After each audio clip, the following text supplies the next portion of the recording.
Welcome to Bowlology. Food as a system, not a trend. I'm Maria, and this is our very first episode. And I'm Mark, so maybe we should start with the main question. What is Bowlology? Because it sounds interesting, but people may wonder, is this a podcast about pet food, animal health, or something bigger? Something bigger. Bowlology is a way to look at dog and cat nutrition beyond the bowl. Because the bowl is only the visible part. We see the food, the ingredients, the package, the promises on the label. But behind every bowl, there is a living body. Digestion, skin, coat, weight, energy, age, breed, history, disease, stress, habits, and the way all of these things change over time. So this is not going to be a podcast that says, this food is good, that food is bad. Buy this one. No, and that is very important. Bowlology is not about shaming owners, attacking brands, or turning feeding into a religion. We are not here to say that one type of diet is perfect for every dog or every cat. Pet nutrition often becomes too emotional. People are pushed to choose a side: dry food or fresh food, homemade meals or commercial diets, grain-free or grain-inclusive, veterinary diets, or something that sounds more natural. But animals do not live inside marketing categories. They live inside bodies. And every body is different. Exactly. A puppy is not the same as a senior dog. A healthy cat is not the same as a cat with kidney disease. A rescue dog with an unknown feeding history is not the same as an animal that has eaten a stable diet since birth. Even breed matters. Some animals are more prone to skin issues. Some gain weight easily. Some have sensitive digestion. And all of that changes the conversation about food. So the real question is not just which food should I buy? Right. A better question is, what is this food doing inside this specific animal? That moves the conversation away from the label and toward the result. Exactly. And that is where Bowlology begins. We will talk about food, of course, but not only about food.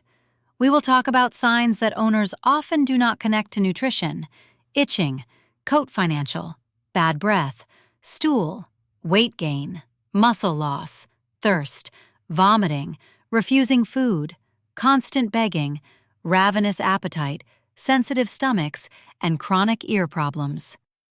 Sometimes these things look like separate little issues, but when we connect them, we can see a much bigger picture. So Bowlology is about patterns. Yes, patterns, context, and observation. Because random advice can be risky when it is taken out of context. A food that works beautifully for one dog may be completely wrong for another. A healthy ingredient may not be suitable for a specific condition. A supplement may sound harmless, but be unnecessary. And sometimes, the problem is not the food itself, but the body's ability to use what it receives. I think many owners will recognize this phrase. But they're eating, so everything must be fine. Yes. Or, she's just picky. He has always been itchy. That breed is just like that. He's a little chubby, but he's happy. She drinks more water because it's hot. He steals food because he's being naughty. Sometimes these are ordinary, everyday situations. But sometimes, behind those phrases, there are signals worth noticing earlier. So we will not just look at the symptom. We will look at the story behind it. Yes, not to create fear, but to create awareness. Bowlology does not replace a veterinarian, and it does not diagnose, but it can help owners become more observant, understand changes more clearly, and bring better questions to their veterinarian. What kind of topics are coming next? We will talk about the myths pet owners hear all the time.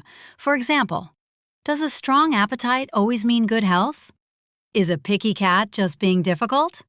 Can dry food really clean teeth? Why does a dog still itch even on expensive food? Why do rescued animals sometimes act hungry all the time? Why can a cat eat well and still lose weight? Why does a dog gain weight when they barely eat? And how do age, breed, illness, stress, and lifestyle change the meaning of what is in the bowl?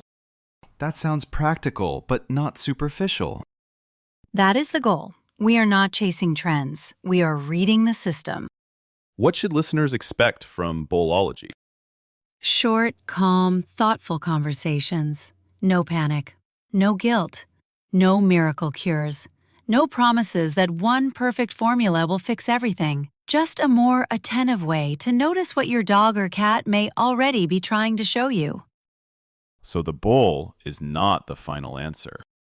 No, the bowl is the beginning of the conversation. I like that. Then welcome to Bowlology, food as a system, not a trend. And in the next episode, we will start with one of the most misleading signs of all, a pet that eats as if they are always starving. Because sometimes an empty bowl is not the end of the question. It is where the real question begins. Bye! See you soon.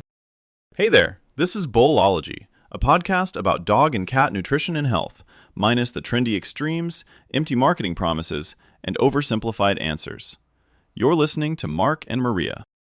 Hey, Mark, and hi to everyone listening. Today we're talking about the cat who just finished eating, licked the bowl spotlessly clean, and is already staring at you like their last real meal happened in a past life. And that look is usually incredibly convincing. It's a mix of hunger, pure suffering, and just a hint of accusation. I trusted you, and you gave me just one portion. So the owner reassures themselves, well, if the cat is eating this well, they must be healthy. But sometimes a ravenous appetite is actually the first noticeable sign that something in the body isn't working properly. To help us figure out where a love of dinner ends and a medical issue begins, we're joined today by practicing veterinarian Dr. Nate Christensen. Hi, Maria. Hi, Mark. Thanks for having me. Nate, do you actually hear this in the clinic? They're definitely not sick. You should see how much they eat. All the time. An owner will tell me their cat has lost weight, started drinking more, or is waking the whole family up at night. And then they always add, but their appetite is fantastic. For a lot of people, a good appetite almost automatically equals good health.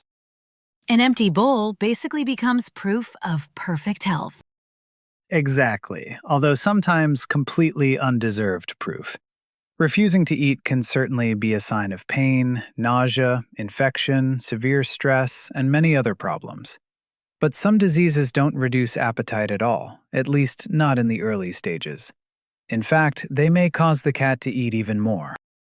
And the owner sees a very convincing picture. The cat is running around, vocalizing, and demanding dinner. Where's the disease in that? It may be hiding right behind that appetite. As veterinarians, we don't just evaluate whether a cat is eating. We need to know whether their appetite has changed and what is happening at the same time with their weight, muscle mass, thirst, urination, digestion, coat, and behavior. An abnormally increased appetite has a professional medical term, polyphagia. But let's clarify something right away. Polyphagia isn't simply a cat who loves to snack. And it isn't the cat who considers breakfast at 7 in the morning a gross violation of their constitutional rights. Some cats are simply highly food motivated. They eat quickly, monitor every movement in the kitchen, and are always ready for an extra treat. What concerns us more is a sustained change. The cat is noticeably eating more, constantly searching for food, stealing it, or persistently demanding additional portions when they never used to behave that way. Especially if the bowl empties faster while the cat seems to be getting smaller. Exactly. The most alarming combination is an increased appetite paired with weight loss. This isn't a lucky metabolism or a new feline fitness program. It's a red flag that food is entering the body, but the energy is either being burned too quickly, not being used properly by the cells, or the nutrients are being poorly absorbed. So the kitchen is open, the delivery has been completed, but the recipient is still saying, "Never got the package." Pretty much. And there are a few common culprits behind this. Let's start with hyperthyroidism. This is one of the key diseases to keep in mind in adult and senior cats. With hyperthyroidism, the thyroid gland produces excessive amounts of thyroid hormones. The metabolism speeds up, and the body is constantly running in overdrive. Like a car where someone pushed the gas pedal to the floor and decided never to revisit the situation. Exactly. The cat may eat more, become restless, vocalize more loudly, sleep poorly, and show unusual bursts of activity. They may also drink more and urinate more frequently. Vomiting and diarrhea are possible as well. But despite all of this, their weight continues to drop, their muscle mass decreases, and their coat may become dull, greasy, or unkempt. The Cornell Feline Health Center lists weight loss, increased appetite, increased thirst, and frequent urination among the most common signs of hyperthyroidism in cats. And this is where a very dangerous misconception can appear. A senior cat suddenly becomes extremely active, and the family is thrilled because they think the cat has discovered the fountain of youth. Veterinarians hear this story all the time. They're zooming around the house like a kitten again. But if that activity comes with weight loss, nighttime restlessness, a ravenous appetite, and excessive thirst, we may not be looking at a second youth. We may be seeing the effects of a body under constant and exhausting strain. So the 3 a.m. vocal concert isn't always a burst of creative inspiration. Sometimes it's a reason to have the thyroid checked. Especially if an adult or senior cat's behavior changes relatively quickly. The second scenario sounds paradoxical. The cat is eating, there's glucose in the blood, but the body is still demanding more fuel. That's exactly what can happen with diabetes mellitus. After eating, glucose enters the bloodstream, but because of insufficient insulin production or the body's inability to respond properly to insulin, the cells can't access and use that energy effectively. So the groceries have been delivered, the warehouse is full, but the door is locked. That's a good analogy. The cells are still starved for energy, so the body sends another signal. We need to eat more. The cat may eagerly finish a meal, beg for seconds, and still continue losing weight. The Cornell Feline Health Center identifies weight loss, despite a good appetite, increased thirst, and more frequent urination, as some of the most noticeable signs of diabetes that owners may observe at home. So in this story, you have to watch not only the food bowl, but the water bowl too. And definitely the litter box. An owner may not know the exact volume of water the cat is drinking, especially in a multi-pet household, but they may notice that the water is disappearing more quickly and that the litter box contains much larger, heavier clumps. The litter box is actually an incredibly honest source of information. It doesn't try to gaslight us with, everything is fine, it's just hot outside. Changes in thirst and urination are crucial pieces of information for a veterinarian. Professional AAHA guidelines for managing feline diabetes emphasize the need for comprehensive diagnostics and ongoing monitoring. Diabetes can't be confirmed from a single symptom or one isolated glucose reading. So the owner shouldn't declare a diagnosis based on one particularly impressive litter clump. Exactly. Increased thirst and urination aren't exclusive to diabetes. They can also occur with hyperthyroidism, kidney disease, and other conditions. Observations made at home help the veterinarian choose the right diagnostic path, but they don't replace a proper examination and testing. The third scenario is this. The cat is eating, but the body isn't getting what it needs from the food. That can happen with chronic digestive diseases and problems involving nutrient absorption. In these cases, the appetite may be normal, reduced, or even increased, but the animal still loses weight and muscle mass. You may also see intermittent vomiting, soft or unusually large stools, diarrhea, changes in stool odor, and a decline in coat quality. The Merck Veterinary Manual notes that malabsorption can be accompanied by weight loss, altered appetite, and diarrhea. However, some cats may not have obvious diarrhea at all. And here we run into another extremely persistent myth. Cats just throw up sometimes. A single episode of vomiting doesn't always indicate a serious illness. But regular vomiting, especially when combined with weight loss or changes in appetite or stool, shouldn't be dismissed for years as simply a quirk of that particular cat. Even though everyday explanations usually appear immediately. They ate too quickly. They ate too slowly. They weren't in the right mood. Mercury was probably in retrograde. And meanwhile, the cat keeps losing weight. When weight loss, vomiting, unstable stool, and appetite changes occur together, we have to look at the whole picture. The underlying problem may involve the intestines, pancreas, liver, or several interconnected systems at once. The scope of the diagnostic workup is then chosen individually after a physical examination and basic laboratory testing. Nate, let's imagine a typical situation. An owner brings in their cat and says, "They've gotten really skinny, but they eat extremely well." What happens next? First, we try to quantify exactly how much the weight and appetite have changed. Very often, someone will say, "They've always been slender." But the medical records show that the cat has lost a significant percentage of their body weight over the past year. Or the owner doesn't notice the weight loss until the spine and pelvic bones are already very easy to feel. Because when you see the cat every day, gradual changes can be difficult to notice. Exactly. Long fur can also hide muscle loss. That's why we don't just look at the number on the scale. We evaluate body condition score, muscle mass, coat quality, heart rate, the thyroid gland, hydration status, and other physical parameters. What questions do you ask the owner? How much is the cat actually eating in a 24-hour period? Has their diet changed? Are they drinking more? What is happening in the litter box? Is there vomiting? What does the stool look like? Have there been changes in vocalization, sleep, activity, or behavior? What medications are they taking? And one very important question, who exactly is feeding them?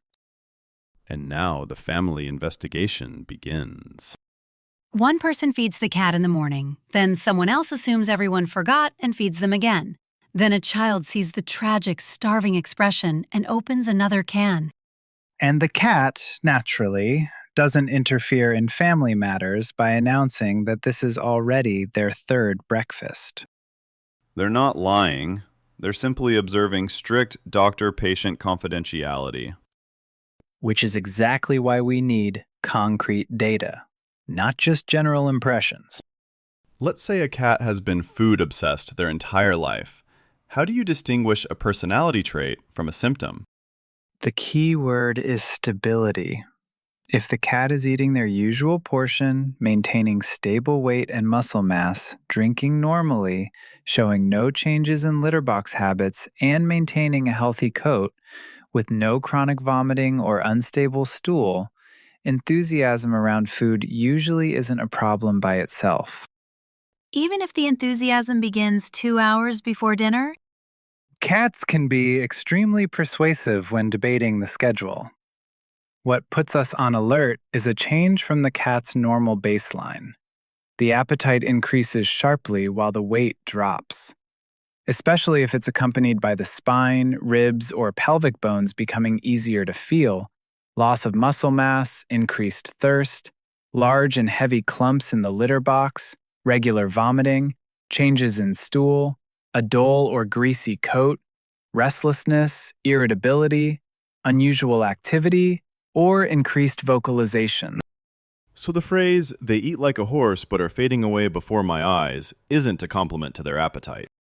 No, it's a reason to schedule a veterinary examination. Let's put together a clear plan. What should an owner do after noticing increased appetite and weight loss? First, don't try to diagnose the condition yourself. Second, start gathering concrete information. Move the concern from, "I feel like something has changed," into actual numbers. Exactly. Weigh the cat and write down the result. A week later, repeat the measurement using the same scale and similar conditions. Record exactly how much food the cat receives in a 24-hour period. Not a little dry food and one can, but the number of grams, cans, pouches, and all additional treats. Try to determine whether the cat is drinking more. Note any changes in the litter box, the frequency of vomiting, the appearance of the stool, activity levels, sleep, and behavior. Should the owner immediately increase the portions if the cat is losing weight? Don't try to solve the problem simply by adding more food. In some cases, a veterinarian may indeed need to adjust the calorie intake or diet. But if the body can't use glucose properly, the metabolism is running too fast, or nutrient absorption is compromised, an additional scoop of food won't correct the underlying cause. It will simply disappear as quickly as the previous one. And give us a false sense that we've fixed something. The goal isn't merely to fill the bowl. It's to understand why the cat is losing weight. What should the owner expect to discuss with the veterinarian during the appointment? The exact testing plan is determined by the veterinarian, but a combination of increased appetite, weight loss, excessive thirst, or changes in urination usually calls for a baseline diagnostic workup. That may include a complete blood count, a blood chemistry panel, and a urinalysis.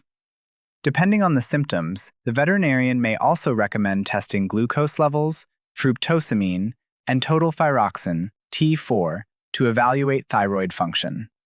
If there is chronic vomiting, diarrhea, or a change in stool, further evaluation of the digestive system, pancreas, and liver may be necessary. But walking into the clinic and saying, "Doc, I figured it out. It's definitely hyperthyroidism," probably isn't the ideal approach. It's much more useful to say, "Over the past 2 months, my cat has lost this much weight. They are eating this amount of food, drinking more, and producing much larger clumps in the litter box." That information is far more valuable to a veterinarian than a diagnosis the owner formulated after 3 hours of late-night internet research. Especially when the primary consultant during those 3 hours was the cat.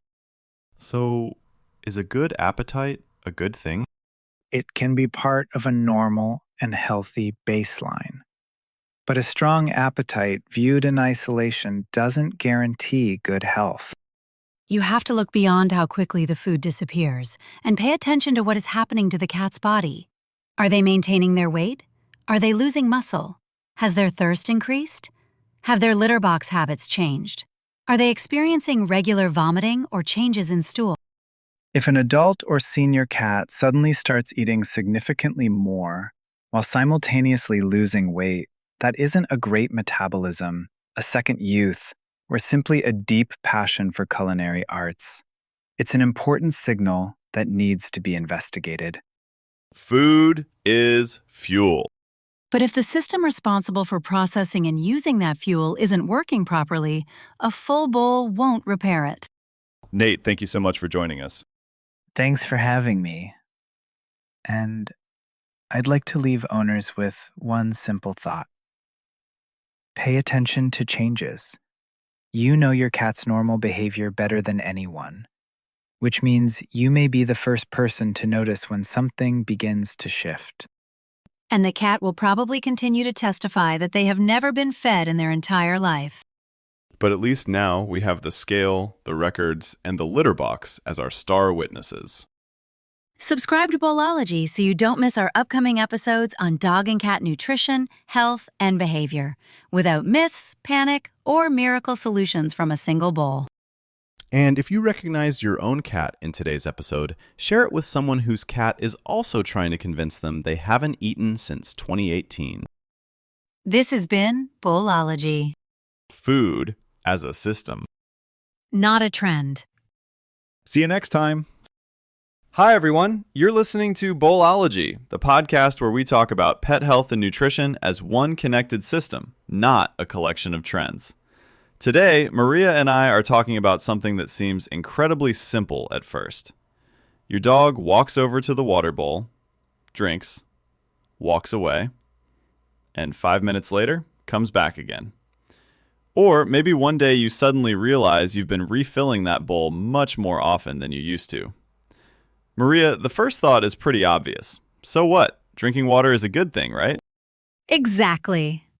We hear so much about how important it is to stay hydrated that when our pet suddenly starts drinking more, it can almost seem like something to celebrate. Good job! Excellent hydration. Such a responsible little mammal. But then comes a slightly uncomfortable question. What if they're drinking more not because they simply want more water, but because their body has started losing more water? And suddenly that sounds like a very different story. Completely different, because increased thirst isn't a diagnosis, it's a clue. And today, we're going to talk about when that clue is completely harmless, and when it may be one of the first signs that something inside the body has changed. And to help us with the medical side of the conversation, practicing veterinarian Dr. Nate Christensen is joining us again. Dr. Nate, it's great to have you back. Thanks, Maria. It's good to be back. And I think the most important thing to say right at the beginning is this. If an animal starts drinking more water, that does not automatically mean they're sick. But if their drinking habits have noticeably and consistently changed, that is definitely worth paying attention to. So let's start with the obvious question. How much is too much? The truth is, it's not quite as simple as we might like. Water needs depend on a number of factors: temperature, physical activity, diet, certain medications, and of course the individual animal. And there's another important point. The amount of water you see disappearing from the bowl isn't necessarily all the water your pet is getting during the day. And that's especially noticeable with cats. A cat eating a moisture-rich diet may barely visit the water bowl at all. A cat eating mostly dry food will probably drink much more visibly. So you can't simply look at two cats and say, this one drinks twice as much, so something must be wrong. We're not seeing the whole picture. Exactly. For owners, it's often much more useful to know what is normal for their own pet than to compare that pet with some abstract standard. So the question doesn't necessarily have to be, does my dog drink a lot? A better question might be, is my dog drinking noticeably more than my dog normally does? Yes, a hot day, a long walk, an unusually active day, a switch from a moisture-rich diet to a drier one, all of those things can affect water consumption. But if the weather hasn't changed, the diet is the same, the activity level is the same, and suddenly you're filling that bowl again and again, that's when I'd start paying attention. And sometimes, I think the first clue isn't even the water bowl itself.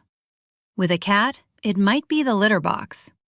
Suddenly, the urine clumps are much bigger, or there are more of them. A dog that used to sleep through the night suddenly wakes you up at 3 a.m. because they desperately need to go outside. Or an adult dog who has been reliably house-trained for years suddenly starts having accidents in the house. Right. In veterinary medicine, we often talk about two things together: polyuria and polydipsia. Polyuria means increased urine production. Polydipsia means increased thirst and, as a result, increased water intake. They very often occur together. Sometimes the body is producing an unusually large amount of urine, and the animal has to drink more to replace the fluid being lost. In other cases, the situation may develop differently. So for a veterinarian, the important question is, what exactly is happening with the body's water balance and why? So basically, the veterinary version of the chicken and the egg question. Except the chicken has already emptied the entire water bowl. Pretty much. And that's exactly why increased thirst can point us in several different directions. One possible cause is diabetes mellitus. With diabetes, blood glucose can become high enough that glucose starts spilling into the urine. Water follows it. The animal urinates more and then starts drinking more in an attempt to replace that lost fluid. And this is a perfect example of why we keep saying, don't look at one symptom. look at the whole animal. Because along with increased thirst and urination, you may also see changes in appetite and weight loss. Exactly. Another major group of causes involves kidney disease. Healthy kidneys are very good at regulating how much water the body loses through urine. When the kidneys lose some of their ability to concentrate urine, the animal may begin producing larger amounts of more dilute urine. And here's the important part. Some changes in kidney function can develop before an owner sees obvious signs of illness. There's a pretty common assumption about older cats, though. If an older cat starts drinking more, well, they're old. Maybe that's just normal. I'd be very careful with that explanation. Age itself shouldn't become a universal answer for every new symptom. If an older cat starts drinking and urinating noticeably more, we consider kidney disease, diabetes, and other possible causes. But cats can also develop some pretty specific hormonal problems, right? Yes, hyperthyroidism is another common diagnosis in older cats. Owners may notice other changes as well, particularly weight loss, sometimes despite a good or even increased appetite. So an older cat who suddenly eats like a teenager, loses weight, and keeps visiting the water bowl may not simply be having a very energetic retirement. I think that might be the most Bowlology sentence of today's episode. Very possibly. What about dogs? Is the list of suspects different? In dogs, other endocrine diseases may move higher on the list. One example is hyperadrenocorticism, which many people know as Cushing's syndrome. Dogs with Cushing's may develop increased thirst, frequent urination, and an increased appetite. And there are also situations where you really don't have time for days or weeks of observation, right? Absolutely. Changes in blood calcium levels, for example, can also affect thirst and urination. And in an unspayed female dog, increased thirst combined with a significant decline in overall condition can be associated with serious illnesses, including pyometra, a potentially dangerous infection of the uterus. And this is where we need to draw a very clear line. We are not saying your dog is drinking more, therefore your dog has diabetes, kidney disease, Cushing's, or pyometra. We're saying something very different. The same visible symptom can have many different underlying causes. Exactly. The owner's job is not to diagnose a disease by looking at the water bowl. The job is to notice that something has changed. Then we can work out why. What about medications? Could a pet start drinking more after beginning treatment and the owner assume the disease itself is getting worse? Absolutely. Some medications can increase thirst and urination. Corticosteroids are a classic example. So when a veterinarian is evaluating an animal with increased thirst, it's very important to know about every medication the animal is receiving. And I'd add supplements as well. All of that information can matter. Okay, let's imagine someone is listening to us right now and thinking, wait a minute, my dog really has been drinking more lately. What should they do today? Not 6 months from now, tonight. First, don't panic. Second, do not restrict your pet's access to water. Let's say that one again. Do not restrict water. Exactly. If an animal is drinking more because the body is losing too much fluid through urine, restricting water can be dangerous.